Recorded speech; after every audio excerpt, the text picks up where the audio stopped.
I just wanted to record an update, and the screen is bugging out, so I actually don't even know if it's recording. I think it's recording, but I'm totally frozen from what I see, so I might have to re-record, but assuming it's just recording and only my screen is frozen, give me 1 sec. I want to make sure this is working. Okay, looks like it's totally working. I'm using one of my old um, computers. I had them in storage for a while. Brief backstory: when I was doing my PhD, I used uh, two laptops, and then my advisor used his computer, and his TA used a computer, and the three of us ran a network to process about 33,000 stocks and all of their available price history, which was about 100 some million daily price observations from 1927 until 2018. And on the first go around, it took our network like 2 weeks to process 30 stocks. And that's what ended up being my dissertation that I defended. And the version used image processing and some basic machine learning. And so we spent the summer after I defended successfully updating it. And he found a way to tap into C++, which is like a very basic programming language. That's what your computer is based on. And it's very like hardcore programmer. Actually, the first class I took when I started my PhD was in the engineering department, was entry level C++, and it was very hard.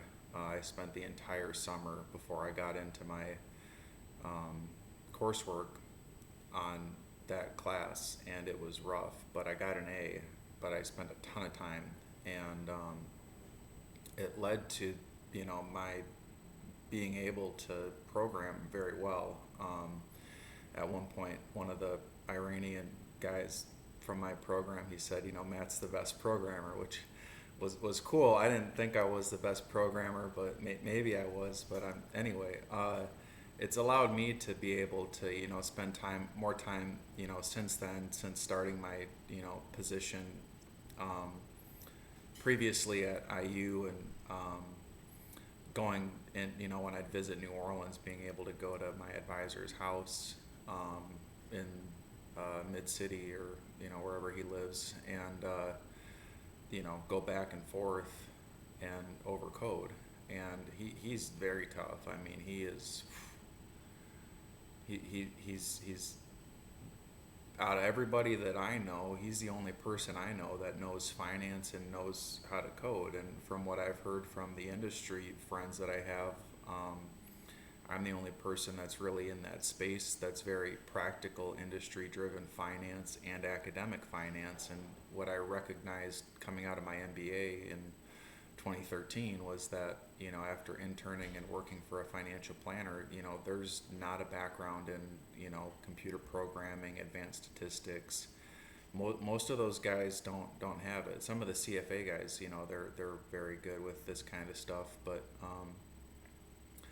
I just recognized that I wanted to learn, machine learning, and a lot of the practical knowledge I got out of my undergrad came from, conversations I had with friends that were, successfully buying and flipping real estate, or having their own, $1 million portfolio in their 40s, and just asking questions, hey, Joe, how'd you get there? What'd you do? What can I do? How do you buy a house? How do you invest for retirement? And when I was in my PhD, when I was going into my PhD, one of the accounting faculty at Northern handed me an R book. And I was a grad assistant in my MBA my last semester, and he knew I wanted to go the PhD route, and he said, learn how to program in R. And I opened the book. I had no idea how to read it. and I realized it was very valuable and I would like to learn, but I just, I didn't have that background. Most of the math I got was on Excel. I didn't take any real formal math class. I actually was pretty weak in math, but I leveled up quite a lot. I definitely had the ability to learn math, and um, the point I'm trying to make is that taking that C++ class and getting head first into it, and then taking every chance I got in my PhD classes like econometrics and mostly econometrics, but some of the other classes had a component to it that involved programming, and I just got in and I learned how to use C++ laid the foundation. So when I tried to learn something new, I remember there were times where my advisor wanted us to learn a language called TSP, and most people don't know what that is and don't use it. And some of the applications involved going through the manual for TSP and looking up how to do stuff, and you thought, man, this is so tough and who cares, and people don't use this. But I found it interesting, and I could call him up and he'd help me out with some basic line of code, or he'd talk through the problem. And what I realized is, now on the other side of the desk and working, and then coming on harder applications and going, oh, now I'm going through the manual for Stata, or I'm going through the manual. Now I can learn any programming language I want with that background, and because I put so much time into it going into the PhD and then through the PhD, and I think it's a natural born thing. I mean, I remember when I was a kid, I wanted to buy this game from like the elementary school book sales, and they didn't have the game. It was like Sim City, and they sent me this weird game. It was called like Widget Workshop or something. And I liked it. It was real cool. It was like very analytical. You were basically just like building circuits, and the rep said, we sent you this for free because the game you wanted wasn't available, and we didn't want to have you without a game. But honestly, most people that buy it send it back because they can't use it. And I loved it. And I think that, that thought process and that kind of analytical state of mind, and, it's helped with a lot of this. And usually, the projects and the applications are what's harder. So going back and forth on my dissertation and really learning, like when he approached the class that I was in, which was asset pricing, with who would like to work on a project that involves image processing and machine learning, I was like, phew. And I don't know, he threw it out there for me or he threw it out there for anybody. I grabbed it, I wanted it, and we worked together. And at the same time, I was doing a lot of papers for my classes. Like if there was an open paper and we could choose the topic, I'd use technical analysis. And for people that know, they know that, usually the academic crowd and the Wall Street technical analysis type of crowd, practitioner crowd, they don't. But they do. I mean, there's a lot of good papers on technical analysis, but it kind of, the academic random walk version is like, the market operates like a fair coin flip. Every day you have equal probability that's totally random that it's going to go up or it's going to go down. The technical analysis crowd is like, people anchor on past prices. They remember what happened yesterday in the news. They have a behavioral component to it. They're very tied to specific outcomes. And I don't want to get into a full-fledged, talk on market efficiency, but I did get, occasionally, it was like, why are you writing on this? Or, oh, I guess I can grade that. Or, well, at least you're working on something. But there's no issue there. I mean, I work with my advisors now, and but my undergrad mentor who ran the student fund and taught us technical analysis, he handed me the paper by Lowe, Mamaysky, and Wang 2000, which I had never heard of. And it's called Reliability of Technical Stock Price Pattern Predictability. And as a PhD student, when I opened it up and I went, what is this? I mean, I couldn't read it. yeah, I can read English. I could read the words in it, but it'd be like handing a fifth grader Hamlet or a 5 year old Hamlet. And like, you can read the words, you don't understand what it is, even having pretty decent ability to read and process information. Hamlet's dense. And it was a tough paper, but now I understand it. And I brought it around and I asked, hey, can we work on this? And I don't know how to, advise you on that. That's over my head. But my advisor was like, oh, yeah, I know this stuff. And I didn't know his background. I didn't know he used to do technical research programming for Richard Sweeney, and who Richard, in the late 80s, he was doing the legwork for the Richard Sweeney paper on filter rules, apparently. I didn't know that. I didn't know his advisor was Richard Sweeney. I didn't know who Richard Sweeney was. I knew there was a 66 paper on filter rules from Fama and Bloom. But yeah, I guess, Neil's advisor extended that paper, and Neil was the one that was doing all the programming for it.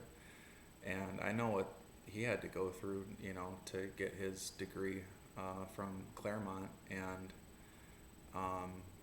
he's pushed me, and my hope is I could get my level to where he is, because, that's what I would like to have is, his full knowledge of how to do this stuff and all the knowledge of the industry, and put the two together. Anyway, he shared with me a spreadsheet a while ago when I was working at his house, and it basically walked through the kernel smoothing algorithm, which when initially I brought him the paper, he wanted to replicate it, and we got to the first figure, which is like cosine smoothing. And he wanted me to replicate it in Mathematica. I didn't know how to do it. I could get some lines down and, get some basic data, but he showed me how to do it. He walked me through it, and then I could do it. And then I could play with it and manipulate it and change it around. And then, he wanted me to replicate all the results of the full paper. Well, I don't know how to do that. But, when you're doing research, you look at what's available and what's been found. And I couldn't find anywhere to even start. But I did find a file from a CFA that had spent some work on it in R. And I went through it, and I tore it apart, and it was very, very tight. I mean, there was no junk in there. And if you're used to doing that type of stuff, sometimes, the code falls apart. Hey, you don't want that one. This was so good. Didn't really do exactly, but the thing is that the smoothing algorithm in R was like a clean, simple line of code. And so I brought it to my advisor, and I said, here's what I got. I can produce the patterns. I can show some results. And he's like, oh, that's the replication file. No, it's not. It's some CFA guru. And so he wanted to rebuild every function in there from scratch. He didn't want to use R's function to smooth. He wanted to build his own. And I didn't know how to do that, but I could take R and I could run it inside of Mathematica and use it, and that was pretty cool. And then, came up with some ways of, working around some of the harder parts of the program, like, you've got one big 6 gigabyte Excel file, and, let's write a program to split it into individual files and process them. So anyway, after that's all done, he shared with me this big Excel file that walks through how to do the smoothing. And I sat there with my iPad and I recorded him going through it, and 6-8 months later I sat down with the recording and my laptop and rebuilt it, and it took me 4 or 5 hours, and it was like a 30-minute video. And that's what I do with the students. I give them a 30-minute video, and I'm sure it takes them 3 or 4 hours to do something. But anyway, at the end of the day, probably a year and a half after that, I finally started to really understand how that works. And so the very basic version of the smoothing is, you can take that file and you can put in prices, and then you can, optimize the smoother, and then you can put in your price history and see whether there's a pattern there. And then there's a complementary file that he wrote a lot of VBA code for that also does the smoothing. And so I kind of used it to put in like crypto prices. So at the very basic level, I can walk through how to do that and show you how to do it probably I can just give you the file that I made and the file that checks the rules. And if you've got, a stock you want to check and see if there's a pattern there, you can do that. On the more intermediate version of that, the Mathematica program that we wrote that uses image processing and machine learning, I just found a desktop copy on this old laptop that apparently, I had been sitting here thinking, man, the patterns, they work great, they show all this informational content, but, the profitability is, the latest version that I submitted to the Journal of Technical Analysis to review, we did get it from 3 weeks on 3 computers down to like 10 hours on a single computer, which is cool. And we did show that machine learning can forecast the patterns, but as far as the profitability goes, I think I had been using the wrong day. And so, you have 38 days that you're smoothing over and you want to test the returns on the 39th day. Well, I think I was testing the 40th day because whenever I'd run them, I'd go, wow, these don't really work that great, or, every pattern shows a positive return.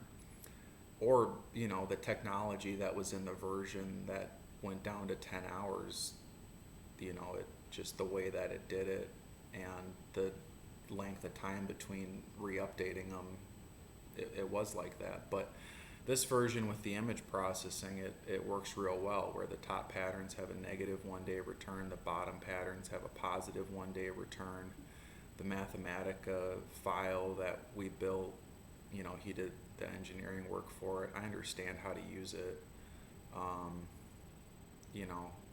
You can process a lot more stocks. So if you don't want to just process a one-off stock, you want to learn how the technology actually works and use a sample file to produce some returns, I can walk you through that in the intermediate version.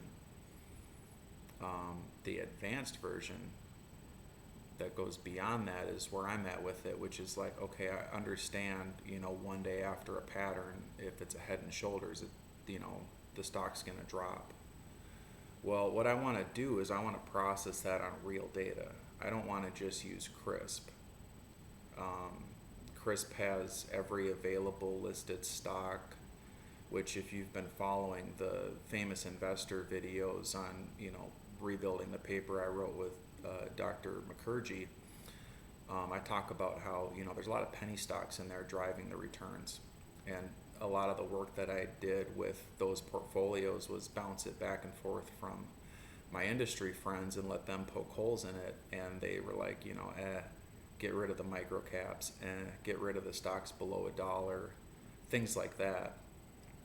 And so I spent a lot of work, rebuilding those and factor testing them and stress testing them and making sure the returns hold up over, any random sub period over time. And then they're practical. So it's giving you stocks that, like, at a point in time you can buy them. Well, that's my plan with these is, okay, on CRISP over 95 years in every possible stock, a head and shoulders drops. Well, let me run it on the weekly S&P 500 file that runs from the 90s until 2018. And that's like a $20,000 file. And my friend gave it to me because I was doing work with him. And so I want to run the weekly file on the S&P. That's going to be the most practical. And then I want to run the monthly file on CRISP. And I want to put it through the same program. Or I have an updated version on Stata that runs in 3 hours. It's a little more technically advanced. And I'm confident I can walk somebody through how to use it. Mathematica is not expensive. It's $250 a year for a single-use license. Stata is about the same. So, if you're running a Windows PC, you can do it. If you're running a Mac, you can do it. But the thing with the Stata is that it revolves around, I think, the Intel-based chip and running several batch instances of Stata. So there may be a workaround if you want to buy a more advanced version of Stata and you're on a Mac, or you can use Mathematica. I have used Max and Mathematica to run it. With Stata, if you're using a single core version, you can run 12 instances simultaneously and get around the core usage, or you could just get the multi-core version, and if you've got a beefed up Mac, it should run fast, but it's more expensive, like $800 a year. The point I'm trying to make is that if these patterns work and this technology is solid, and I doubt there's a lot of people using it, you should be able to use it to get returns. So I was talking to one of the traders that's at Lifetime Work. He was a SIBO trader, and he trades intraday futures, and I've been looking at intraday equities on a 5-minute, 2-minute basis. So my thinking is that, since futures expire every quarter, to take, a 5-minute or 2-minute price history of the futures contract, and, just get the data, TradeStation data or whatever data source I can find, and then, drop the data into my program and, run it and get the results. And so in the advanced version of the program, that's what I'm planning to do. So if you buy the beginner version, right now they're all pre-sale shells. There's nothing in there. It's just some basic backbone about the idea, and they're cheap. Once I start to build all the content out and update them, then the beginner version, which is now $500, will probably be $1,000. Or $750. The intermediate version, which is $1,500, will probably be, $2,500 or $3,000 or even $5,000, depending on what I put in there. Maybe I'll put the weekly and the monthly prices in there. The advanced version, which is $5,000, will probably be $7,500 or $10,000. But what I'm thinking is that if you can make $5,000 or $10,000 in a week on a couple options from either running the stocks that pass the famous investor portfolios and saying here's the stocks that should go up for the next week or the next month, and it tests well, why not buy an option on it? I wouldn't recommend going large, but it's for probably people that are ultra high net worth, that their risk of 5 to 10,000 is 0.5% or whatever. For me, it wouldn't be that much, but I've spent probably almost $200,000 and 15 plus years of education, plus the 5 years outside of however it works out. I've spent a lot of time and a lot of money and a lot of conversations and networking to get to where I can do this stuff and teach it to somebody else in probably a couple hours, and it's taken me thousands of hours and lots of money in tuition and things like that, or supplementing my cost of living, whatever. So happy to dive into that in another video. Probably have a lot of tools and resources I could share to people just on how to pick an educational path. But what I'd like to do is get like a real-time data feed, have it run in a loop, and then continually get here's the intraday equities from my watch list that are making a buy. Here's the intraday equities from my watch list that are making a sell. Here's the intraday futures that are making a buy. Here's the intraday futures that are making a sell. Maybe I can set it up to just run a continual loop and send an automatic email out at a point in time with the passing stocks. But ideally, what I'd like to do is just record like a 7-8 video series, give the Stata program, and have you learn how to set it up. And then you can run it. Hopefully you're somewhat tech savvy. I don't think it requires a lot of background, the way I can walk you through and show you how to do it. If you understand how a folder file system works on your computer, you've done some very basic stuff like, go in and change the font color on your website or your live journal back in the day, or your MySpace, and you know what a hex color is, and you can manipulate that kind of stuff, or you can go in and edit a YouTube video or update a TikTok. I think you can handle this the way I can explain it to you, because I understand where you're at. I understand the finance stuff. I can bridge the gap for you and make it seamless, and then maybe have a community where you can get in with other people and share. But I'd like to get it to where you can look at the hourly futures and trade for the next hour or 24-hour or daily or weekly or monthly or whatever the case may be, and know, what's going to pop based on these. And, obviously you want to manage risk. So if you can't afford the risk, that'd be the other layer, is looking at, where are you going to put a stop? Is it, I'll dive into that in some of the day trading courses, which is going to be not necessarily just day trading, but a lot of just market terminology and stuff that's, aimed at what I teach in my undergrad class, but applied to this with day trading layered onto it. But a lot of the risk is the same. So, risk a very small amount that's like so stupid that's like, why am I even doing this? And then you won't be worried about the outcome. So the advanced then would, run through like the weekly famous investor passing stocks. Let's look at the stocks that passed the CanSlim screen or the Buffett screen. Let's run it through the program, and then let's pick out the stocks that are likely to move over the next week or the next month. Or let's look at a couple futures index contracts like the S&P and the NASDAQ, and then let's see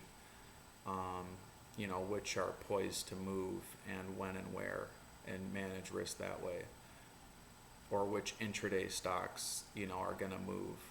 And then, start to combine this stuff with, like, if you're trading the famous investors, combine it with options. And that's totally separate from like the technical trading signals that I'd cover on like an intermediate basis, where you're looking at like MACD or RSI.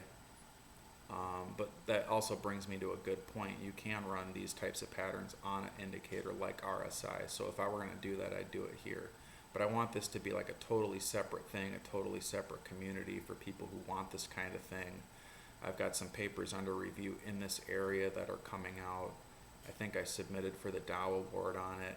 I don't know how that'll go, but I think it's a good time. And it's like every piece that I've worked on since, coming out of my MBA was like, if I'm going to do research, I want it to be practical.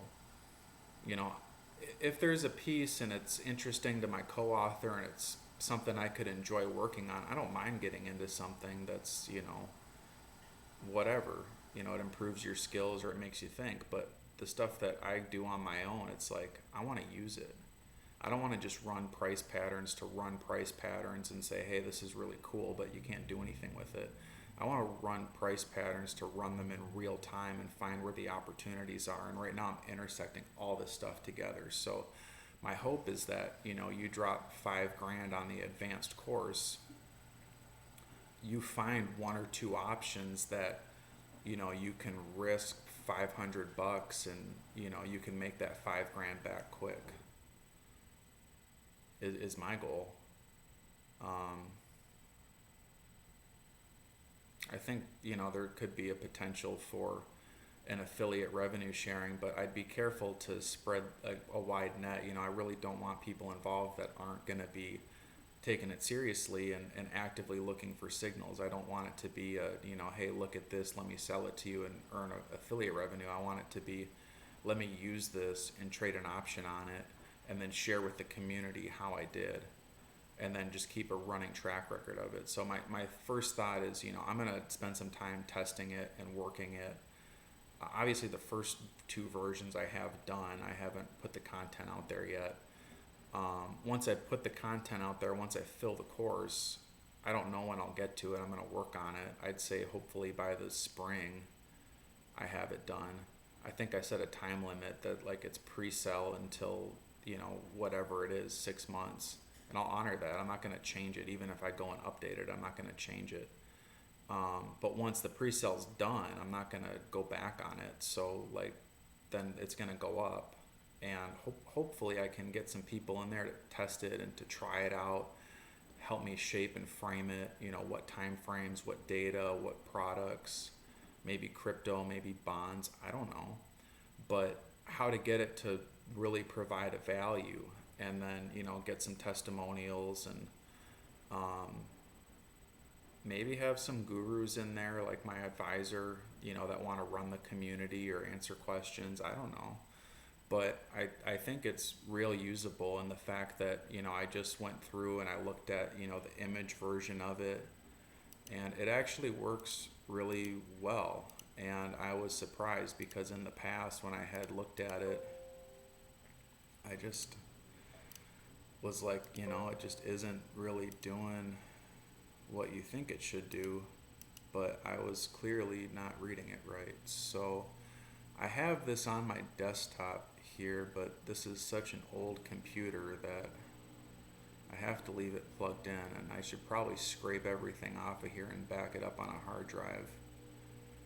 But if I can very quickly find it, I'll pull it up because I just happened to see it the other day, and I'm not BSing. I just was cleaning out my storage unit and thinking, I don't need these computers, but I'm doing a lot of work from lifetime work.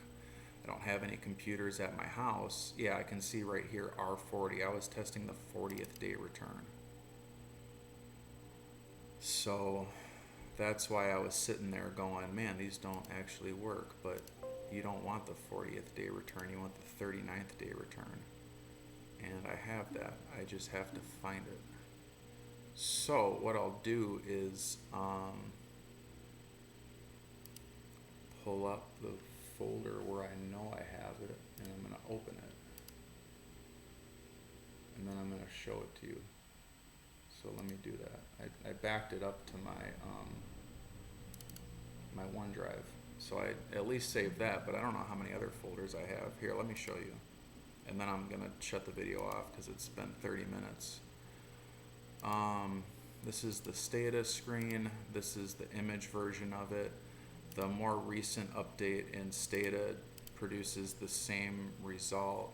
I think my advisor was saying that using a different smoothing method improves some of the patterns, which from what I'm seeing here, that would be, the broadening patterns. Those are the only two that don't work. So this is basically going to say, if you wanted to take the crisp header file, you could link this unique firm identifier. So every time, the company changes or merges or whatever the case may be, changes names, they get a new specific unique number. And then you can take that number and you can match it to like the company's name, their CEO, their headquarters, different firm level specifics, et cetera, et cetera, et cetera. So here's the pattern that was found. Here's the date that it was found. The observation within that time series, and here's the 39th day return. So the broadening patterns, I don't know.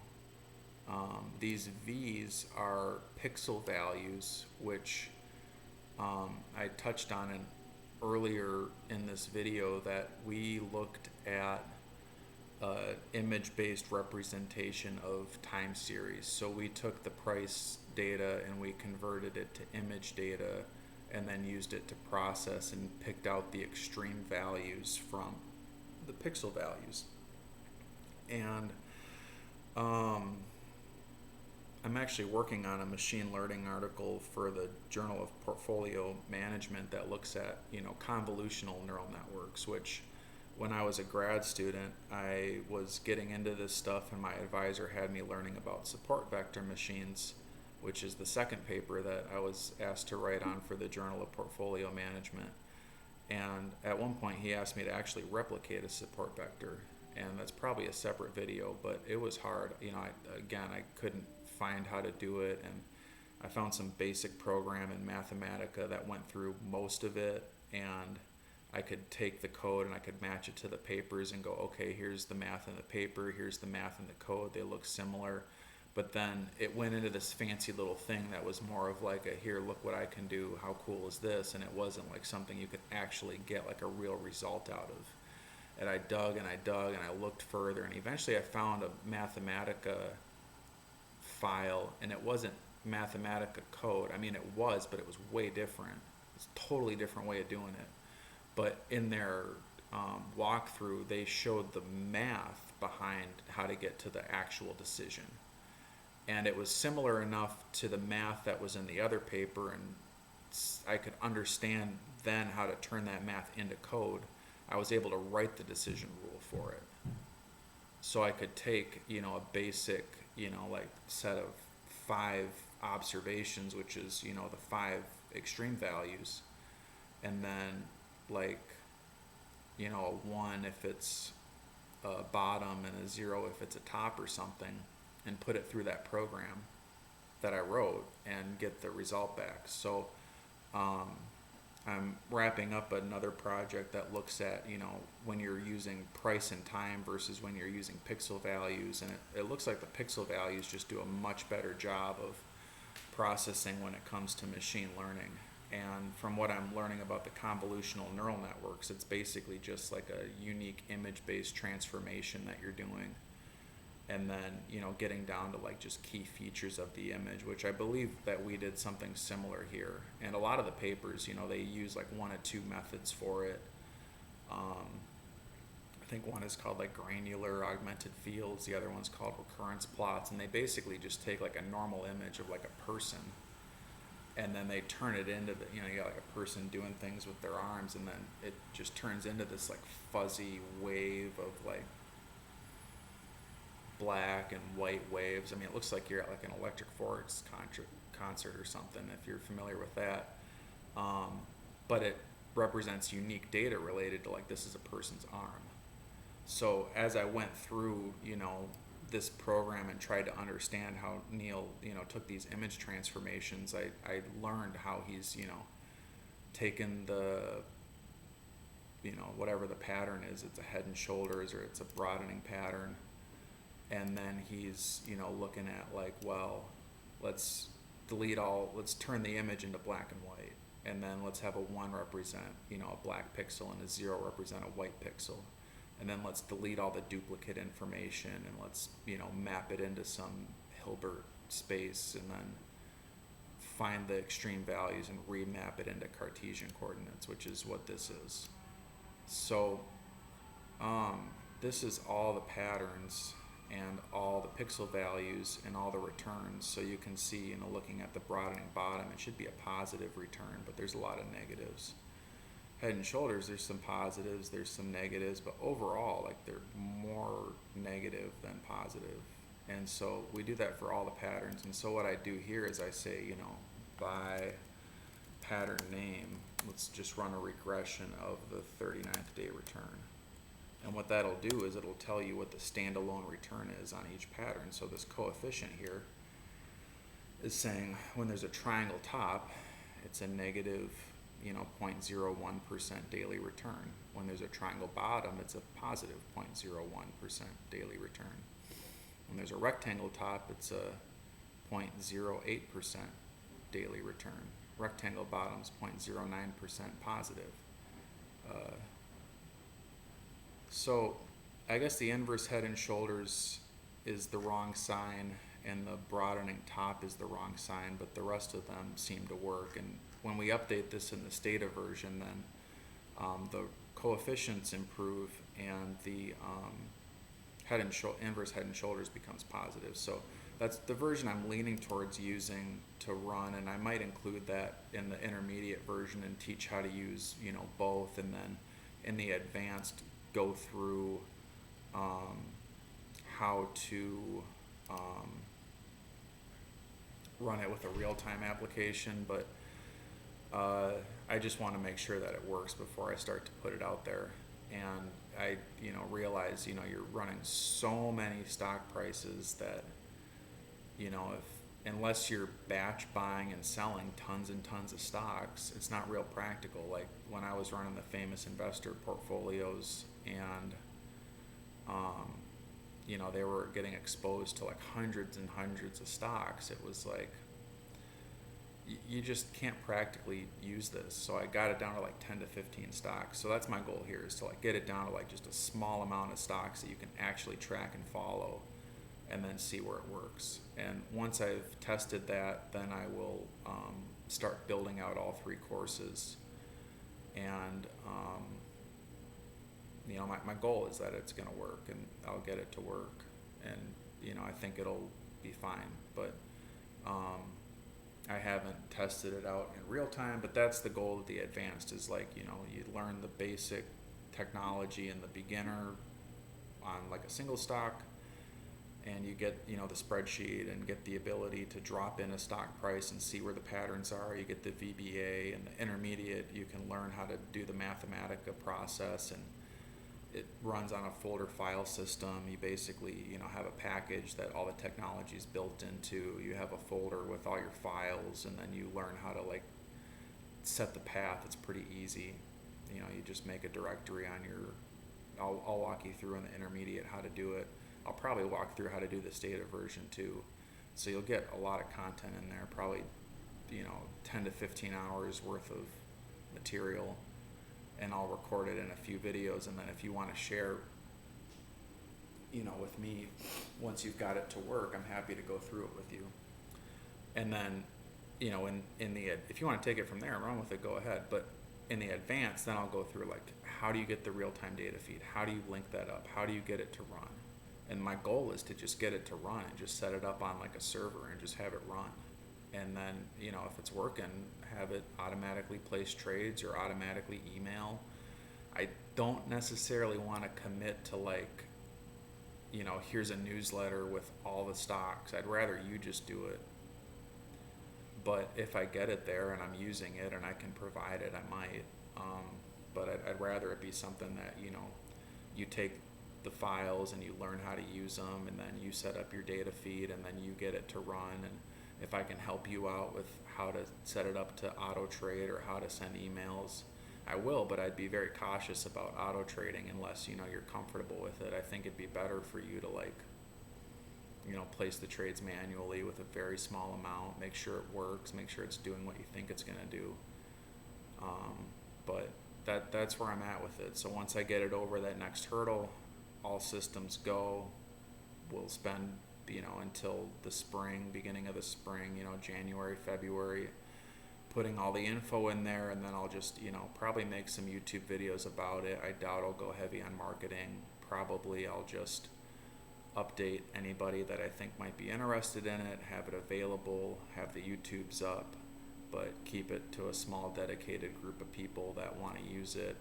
Maybe try to get a guru in there that can answer questions like my advisor, and if it's like $500 for an hour call, have someone that knows it or knows how to run the community, since I'm going to be doing that, plus the famous investors, plus the recession indicator, which some of it's going to overlap with my class. This is probably a little too advanced, but I think we could take the basic signals out.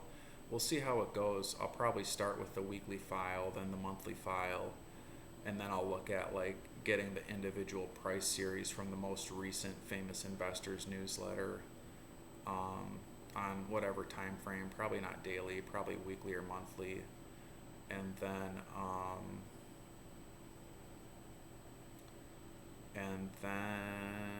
see how it goes. And then if it works out well, maybe I'll try some of the other famous investors.